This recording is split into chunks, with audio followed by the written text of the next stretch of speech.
Dallas cricket stadium USA, যেখানে USA এবং কানাডার মধ্যে উদ্বোধনী ম্যাচ অনুষ্ঠিত হয়। সেই ম্যাচটা আমরা দেখতে পাই অনেক একটা হাই স্কোরিং ম্যাচ হয় এবং প্রথমে কানাডা ব্যাট করতে নেমে 194 রান সংগ্রহ করে 5 উইকেটের বিনিময়ে 20 ওভারে, এবং পরবর্তীতে ইউএসএ সেই রানটা শেষ করতে সক্ষম হয় এবং 14 বল বাকি থাকতে। তো সেই ম্যাচটা দেখে আমরা তাদের যে ব্যাটিং অ্যাপ্রোচ প্রত্যেকটা দলের ব্যাটসম্যানদের এবং তাদের যে স্ট্রাইক রেটটা আমরা যদি দেখি, সেখানে কানাডা প্রথমে ব্যাট করতে নামে 194 রান সংগ্রহ করে, সেখানে অ্যারন জনসন 16 বলে 23 রান করে এবং 143 স্ট্রাইক রেটে তিনি ব্যাট করেন। তারপরে নাভনীত ঢালিওয়াল, তিনি 44 বলে 61 রানের একটা ইনিংস খেলেন, 138 স্ট্রাইক রেটে ব্যাট করে। তো টি-20 ফরম্যাটে স্ট্রাইক রেটটা অনেক বেশি ইম্পর্টেন্ট। যদি আপনি যখন অ্যাগ্রেসিভ ক্রিকেট খেলবেন, আপনার বডি ল্যাঙ্গুয়েজ, আপনি কতটুকু অ্যাগ্রেসিভ মার্কুটে ব্যাট করতে পারেন, সেটা কিন্তু টি-20 ফরম্যাটে আপনার লাগবে, এবং সেই জায়গাটাতে তারা সেই ব্যাটিং অ্যাপ্রোচটা কিন্তু দেখিয়েছে। এবং আমরা যদি নিকোলাস কির্তনের কথা বলি, 31 বলে 51 রানের একটা ইনিংস খেলেন। মিডিল অর্ডারের যে ব্যাটসম্যানের জায়গাটাতে তিনি অসাধারণ একটা দায়িত্ব পালন করেন। তারপর শ্রেয়স মোভা অসাধারণ একটা ফিনিশিং করেন, 16 বলে 32 রান, 200 স্ট্রাইক রেটে ব্যাট করেন, এবং ফিনিশিং টাচটা তিনি এত অসাধারণ ফিনিশিং টাচ দেওয়ার ফলেই কানাডা 194 রান সংগ্রহ করতে সক্ষম হয়। সেই 94 রান সংগ্রহ করতে হয়তো বা অনেকেই আমরা ভেবেই নিয়েছিলাম ম্যাচটা ইউএসএ হয়তো বা সে বিট করতে পারবে না, যে ম্যাচটা হয়তো বা ফলাফলটা বের করে নিয়ে আসতে পারবে না। কিন্তু আমাদের যদিও 1 রান এবং 42 রানের মাথায় ইউএসএ 2টি উইকেট হারিয়ে বসে, কিন্তু তারপরে ইউএসএর 1 ডাউন 2 ডাউন পজিশনে যারা ব্যাট করে মিডিল অর্ডারের যে জায়গাটাতে, তারা সেই দায়িত্বটা নিয়ে কাঁধে নেয়। এবং সেই জায়গায় যদি আমরা দেখি, অ্যান্ড্রেস গোস এবং অ্যারন জোন্স অসাধারণ ব্যাটিং করে, 46 বলে 65 করে গোস এবং 141 স্ট্রাইক রেট ব্যাট করে, এবং সবচেয়ে যে ভয়ঙ্কর মাপের ব্যাট করে, যে অসাধারণ টি-20 ফরম্যাটে যে একদম মার্কুটে ব্যাটস বলা চলে, এবং অসাধারণ যে শর্ট সিলেকশনগুলোর ক্ষেত্রে এবং পাওয়ার হিটিং বলে আমরা যাদের অভিহিত করি, সে ধরনের একটা আমরা স্কোর একটা দেখতে পাই, একটা ইনিংস দেখতে পাই জোন্সের কাছ থেকে। 40 বলে 94 রানের একটা অসাধারণ ইনিংস। হয়তো বা বিশ্বকাপের প্রথম ম্যাচেই হয়তো আমরা প্রথম একটা সেঞ্চুরি দেখতে পারতাম, যদি স্কোরটা আরও বড় হতো, কারণ 6 রান তিনি সেঞ্চুরি থেকে দূরে থাকেন, এবং সেখানে 94 রান তিনি সংগ্রহ করেন 40 বলে, এবং তার স্ট্রাইক রেটটা যদি দেখি 235 স্ট্রাইক রেটে 40 বলে 94 রানের একটা ইনিংস।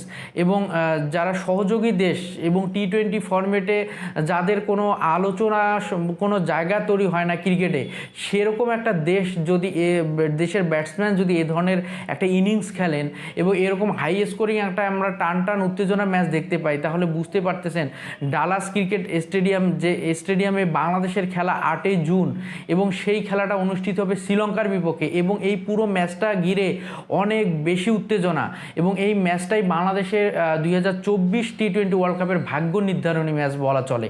এর আগের ভিডিওতে আমি এই কথাগুলোই বলেছি, যেখানে বাংলাদেশের সবচেয়ে যে ভয়ঙ্কর যে জায়গাটা তৈরি হয়েছে, টপ অর্ডারের ব্যর্থতা, এটা নিয়ে বলার কোনো অপেক্ষা নাই, এটা নিয়ে আলোচনা সমালোচনা যথেষ্ট হয়েছে, কিন্তু সেই জায়গাটা থেকে আমাদের ব্যাটসম্যানরা বের হতে পারে নাই।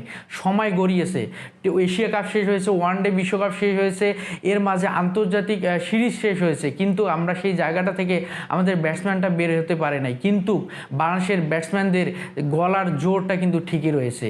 নাজমুল হোসেন শান্ত, সৌম্য সরকার, লিটন কুমার দাস, তাদের যে ব্যাটিং অ্যাপ্রোচ, তারা কিন্তু সেই জায়গায় বড় ব্যর্থ। তাদের ব্যাটিং অ্যাপ্রোচ দেখলে যেন কেন জানি মনে হয় যে এটা টি-20 ফরম্যাট নয়, তারা টেস্ট খেলতে নামছে। তারা উইকেটে টিকে থাকার যে ধৈর্য বা উইকেটে টিকে থেকে যে রান বের করা, তারা সেই জায়গায় পুরোপুরিভাবে ব্যর্থ।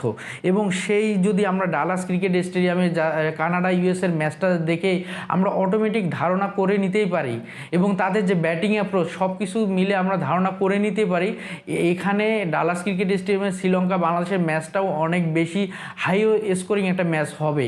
এবং সেখানে শ্রীলঙ্কার যদি আমরা ব্যাটসম্যানদের কথা বলি, চারিদ আশালাঙ্কা, কামিন্ডু মেন্ডিস, কুশাল মেন্ডিস, তারা অসাধারণ স্ট্রাইক রেটে ব্যাট করেন। তো তারা যে কোনো সময় যে কোনো সিচুয়েশনকে পাল্টে দিতে পারেন, এবং শ্রীলঙ্কার ব্যাটসম্যানরা এই ক্যাপাবিলিটি তাদের মাঝে আছে।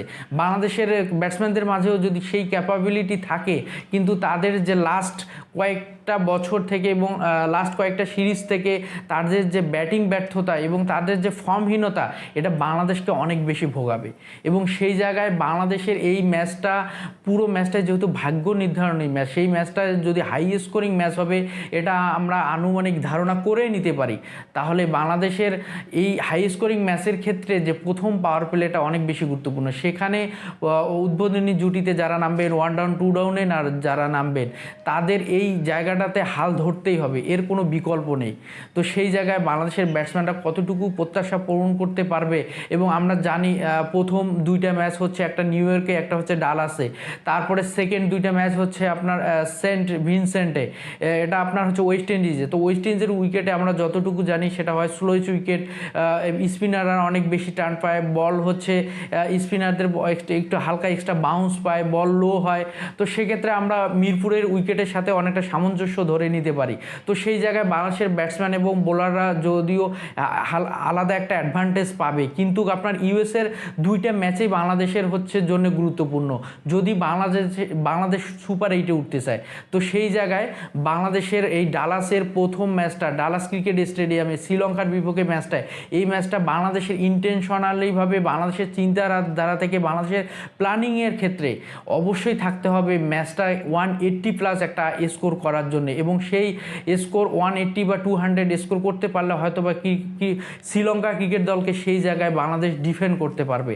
তাছাড়া আমাদের যদি চিন্তাধারা প্ল্যানিংয়ের মধ্যে থাকে 160 150 করে আমরা তাদেরকে আটকাতে পারবো, এটা বাংলাদেশ, তাহলে আমি মনে করি বাংলাদেশ ক্রিকেট দল এবং বাংলাদেশের অধিনায়ক, বাংলাদেশের কোচিং স্টাফে যারা আছে, তারা পুরোপুরি বোকার স্বর্গে বাস করছে। এই 2024 আধুনিক ক্রিকেটে যেখানে সহযোগী দেশগুলো যেভাবে তাদের ব্যাটিং অ্যাপ্রোচ দেখিয়ে ক্রিকেটটা খেলে যাচ্ছে, শক্তিশালী অপোনেন্ট দলকে যেভাবে ঘাবড়িয়ে দিচ্ছে, সেই জায়গায় বাংলাদেশের এই মান্দাদা আমলের ক্রিকেটের থেকে না পারলে বাংলাদেশ এবারে বিশ্বকাপে ভালো কোনো ফলপ্রসূ আমরা আশা করতে পারি না।